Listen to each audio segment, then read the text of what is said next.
الکوثر نام انا اعطیناک الکوثر کے لفظ الکوثر کو اس کا نام قرار دیا گیا ہے۔ زمانہ نزول ابن مردوے نے حضرت عبداللہ بن عباس رضی اللہ عنہ، حضرت عبداللہ بن زبیر رضی اللہ عنہ اور حضرت عائشہ رضی اللہ عنہا صدیقہ سے نقل کیا ہے کہ یہ سورہ مکی ہے۔ کلبی اور مقاتل بھی اسے مکی لکھتے ہیں اور جمہور مفسرین کا قول بھی یہی ہے، لیکن حضرت حسن بصری، اکرمہ، مجاہد، قتادہ اس کو مدنی قرار دیتے ہیں۔ امام سیوطی نے اتقان میں اسی قول کو صحیح ٹھہرایا ہے اور امام نووی نے شرح مسلم میں اسی کو ترجیح دی ہے۔ وجہ اس کی وہ روایت ہے جو امام احمد، مسلم، ابو داود، نسائی، ابن ابی شیبہ، ابن المنذر، ابن مردوے اور بیہقی وغیرہ محدثین نے حضرت انس بن مالک سے نقل کی ہے کہ حضور صلی اللہ علیہ وسلم ہمارے درمیان تشریف فرما تھے، اتنے میں آپ پر کچھ اونگ سی طاری ہوئی، پھر آپ نے مسکراتے ہوئے سر مبارک اٹھایا۔ بعض روایات میں ہے کہ لوگوں نے پوچھا آپ کس بات پر تبسم فرما رہے ہیں، اور بعض میں ہے کہ آپ نے خود لوگوں سے فرمایا اس وقت میرے اوپر ایک سورت نازل ہوئی ہے، پھر بسم اللہ الرحمن الرحیم پڑھ کر آپ نے سورہ کوثر پڑھی۔ اس کے بعد آپ نے پوچھا جانتے ہو کوثر کیا ہے؟ لوگوں نے عرض کیا اللہ اور اس کے رسول کو زیادہ معلوم ہے۔ فرمایا وہ ایک نہر ہے جو میرے رب نے مجھے جنت میں عطا کی ہے۔ اس کی تفصیل آگے کوثر کی تشریح میں آ رہی ہے۔ اس روایت سے اس سورہ کے مدنی ہونے پر اس وجہ سے استدلال کیا گیا ہے کہ حضرت انس رضی اللہ عنہ مکے میں نہیں بلکہ مدینے میں تھے، اور ان کا یہ کہنا کہ ہماری موجودگی میں یہ سورہ نازل ہوئی اس بات کی دلیل ہے کہ یہ مدنی ہے۔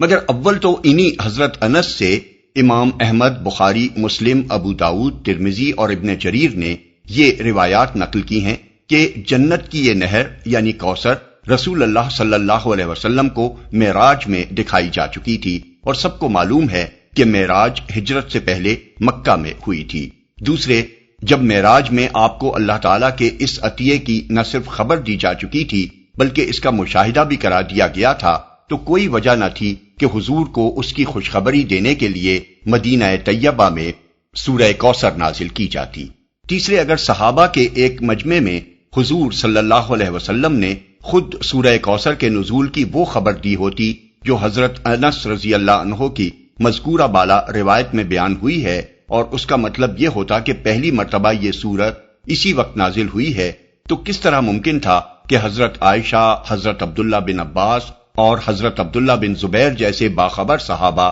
اس سورت کو مکی قرار دیتے اور جمہور مفسرین اس کے مکی ہونے کے قائل ہو جاتے؟ اس معاملے پر غور کیا جائے تو حضرت انس کی روایت میں یہ خلا صاف محسوس ہوتا ہے کہ اس میں یہ تفصیل بیان نہیں ہوئی ہے کہ جس مجلس میں حضور صلی اللہ علیہ وسلم نے یہ بات ارشاد فرمائی تھی اس میں پہلے سے کیا گفتگو چل رہی تھی۔ ممکن ہے اس وقت حضور صلی اللہ علیہ وسلم کسی مسئلے پر کچھ ارشاد فرما رہے ہوں، اس کے دوران میں وحی کے ذریعے سے آپ کو مطلع کیا گیا ہو کہ اس مسئلے پر سورہ کوثر سے روشنی پڑتی ہے، اور آپ نے اسی بات کا ذکر یوں فرمایا ہو کہ مجھ پر یہ سورت نازل ہوئی ہے۔ اس قسم کے واقعات متعدد مواقع پر پیش آئے ہیں جن کی بنا پر مفسرین نے بعض آیات کے متعلق کہا ہے کہ وہ 2 مرتبہ نازل ہوئی ہیں۔ اس دوسرے نزول کا مطلب دراصل یہ ہوتا ہے کہ آیت تو پہلے نازل ہو چکی تھی، مگر دوسری بار کسی موقع پر حضور صلی اللہ علیہ وسلم کو بذریعہ وحی اسی آیت کی طرف توجہ دلائی گئی۔ ایسی روایات میں کسی آیت کے نزول کا ذکر یہ فیصلہ کرنے کے لیے کافی نہیں ہوتا کہ وہ مکی ہے یا مدنی، اور اس کا اصل نزول فی الواقع کس زمانے میں ہوا تھا۔ حضرت انس رضی اللہ عنہ کی یہ روایت اگر شک پیدا کرنے کی موجب نہ ہو تو سورہ کوثر کا پورا مضمون بجائے خود اس امر کی شہادت دیتا ہے کہ یہ مکہ معظمہ میں نازل ہوئی تھی، اور اس زمانے میں نازل ہوئی تھی جب حضور صلی اللہ علیہ وسلم کو انتہائی دل شکن حالات سے سابقہ درپیش تھا۔ تاریخی پس منظر: اس سے پہلے سورہ ضحیٰ اور سورہ الم نشرہ میں آپ دیکھ چکے ہیں کہ نبوت کے ابتدائی دور میں جب رسول اللہ صلی اللہ علیہ وسلم شدید ترین مشکلات سے گزر رہے تھے، پوری قوم دشمنی پر تلی ہوئی تھی، مزاحمتوں کے پہاڑ راستے میں حائل تھے، مخالفت کا طوفان ہر طرف برپا تھا، اور حضور صلی اللہ علیہ وسلم اور آپ کے چند مٹھی بھر ساتھیوں کو دور دور تک کہیں کامیابی کے آثار نظر نہیں آتے تھے، اس وقت آپ کو تسلی دینے اور آپ کی ہمت بندھانے کے لیے اللہ تعالیٰ نے متعدد آیات نازل فرمائیں۔ سورہ ضحیٰ میں فرمایا وَلَلْآخِرَةُ خَيْرٌ لَكَ مِنَ الْأُولَىٰ وَلَسَوْفَ يُعْطِيكَ رَبُّكَ فَتَرْضَىٰ، اور یقیناً تمہارے لیے بعد کا دور یعنی ہر بعد کا دور پہلے دور سے بہتر ہے، اور عنقریب تمہارا رب تمہیں وہ کچھ دے گا جس سے تم خوش ہو جاؤ گے۔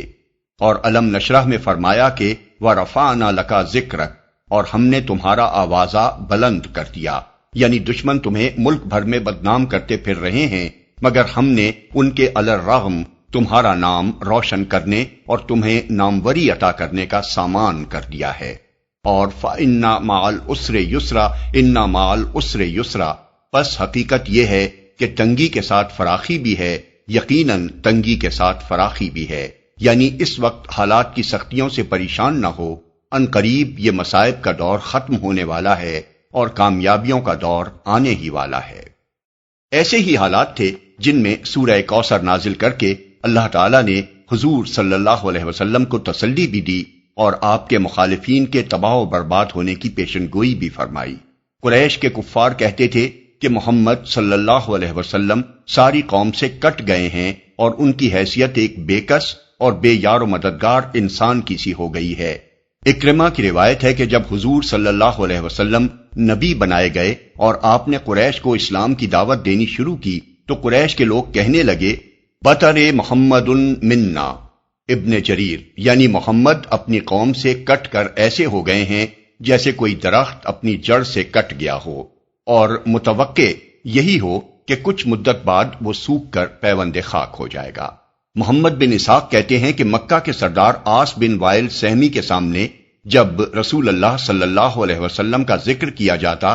تو وہ کہتا اجی چھوڑو انہیں، وہ تو ایک ابتر یعنی جڑ کٹے آدمی ہیں، ان کی کوئی اولاد نرینہ نہیں، مر جائیں گے تو کوئی ان کا نام لیوا بھی نہ ہوگا۔ شمر بن عطیہ کا بیان ہے کہ عقبہ بن ابی معیط بھی ایسی ہی باتیں حضور صلی اللہ علیہ وسلم کے متعلق کہا کرتا تھا۔ ابن جریر۔ ابن عباس کی روایت ہے کہ ایک دفعہ کعب بن اشرف مدینے کا یہودی سردار مکے آیا تو قریش کے سرداروں نے اس سے کہا کہ بھلا دیکھو تو صحیح اس لڑکے کو جو اپنی قوم سے کٹ گیا ہے اور سمجھتا ہے کہ یہ ہم سے بہتر ہے، حالانکہ ہم حج اور صدانت اور سقایت کے منتظم ہیں۔ بزار۔ اسی واقعے کے متعلق اکرمہ کی روایت ہے کہ قریش والوں نے حضور صلی اللہ علیہ وسلم کے لیے السنبور المنبتر من قومہ کے الفاظ استعمال کیے تھے، یعنی کمزور، بے یار و مددگار اور بے اولاد آدمی جو اپنی قوم سے کٹ گیا ہے۔ ابن جریر۔ ابن سعد اور ابن عساکر کی روایت ہے کہ حضرت عبداللہ بن عباس رضی اللہ عنہ نے فرمایا کہ رسول اللہ صلی اللہ علیہ وسلم کے سب سے بڑے صاحبزادے قاسم رضی اللہ عنہ تھے، ان سے چھوٹی حضرت زینب رضی اللہ عنہا تھیں، ان سے چھوٹے حضرت عبداللہ رضی اللہ عنہ تھے، پھر الگ ترتیب 3 صاحبزادیاں ام کلثوم رضی اللہ عنہا، فاطمہ رضی اللہ عنہا اور رقیہ رضی اللہ عنہا تھیں۔ ان میں سے پہلے حضرت قاسم کا انتقال ہوا، پھر حضرت عبداللہ نے بھی وفات پائی۔ اس پر آس بن وائل نے کہا ان کی نسل ختم ہو گئی، اب وہ ابتر ہیں، یعنی ان کی جڑ کٹ گئی۔ بعض روایت میں یہ اضافہ ہے کہ آس نے کہا کہ محمد ابتر ہیں، ان کا کوئی بیٹا نہیں ہے جو ان کا قائم مقام بنے، جب وہ مر جائیں گے تو ان کا نام دنیا سے مٹ جائے گا اور ان سے تمہارا پیچھا چھوٹ جائے گا۔ عبد بن حمید نے ابن عباس رضی اللہ عنہ کی جو روایت نقل کی ہے اس سے معلوم ہوتا ہے کہ حضور صلی اللہ علیہ وسلم کے صاحبزادے عبداللہ کی وفات پر ابو جہل نے بھی ایسی ہی باتیں کہی تھیں۔ شمر بن عطیہ سے ابن ابی حاتم کی روایت ہے کہ حضور صلی اللہ علیہ وسلم کے اس غم پر خوشی مناتے ہوئے ایسے ہی کمینہ پن کا مظاہرہ عقبہ بن ابی معیط نے کیا تھا۔ عطا کہتے ہیں جب حضور صلی اللہ علیہ وسلم کے دوسرے صاحبزادے کا انتقال ہوا تو حضور صلی اللہ علیہ وسلم کا اپنا چچا ابو لہب، جس کا گھر بالکل حضور صلی اللہ علیہ وسلم کے گھر سے متصل تھا، دوڑا ہوا مشرکین کے پاس گیا اور ان کو یہ خوشخبری دی کہ بطر محمد اللیلہ، آج رات محمد لاولد ہو گئے یا ان کی جڑ کٹ گئی۔ یہ تھے وہ انتہائی دل شکن حالات جن میں سورہ کوثر حضور صلی اللہ علیہ وسلم پر نازل کی گئی۔ قریش اس لیے آپ سے بگڑے تھے کہ آپ صرف اللہ ہی کی بندگی و عبادت کرتے تھے اور ان کے شرک کو آپ نے علانیہ رد کر دیا تھا۔ اسی وجہ سے پوری قوم میں جو مرتبہ و مقام آپ کو نبوت سے پہلے حاصل تھا وہ آپ سے چھین لیا گیا تھا اور آپ گویا برادری سے کاٹ پھینکے گئے تھے۔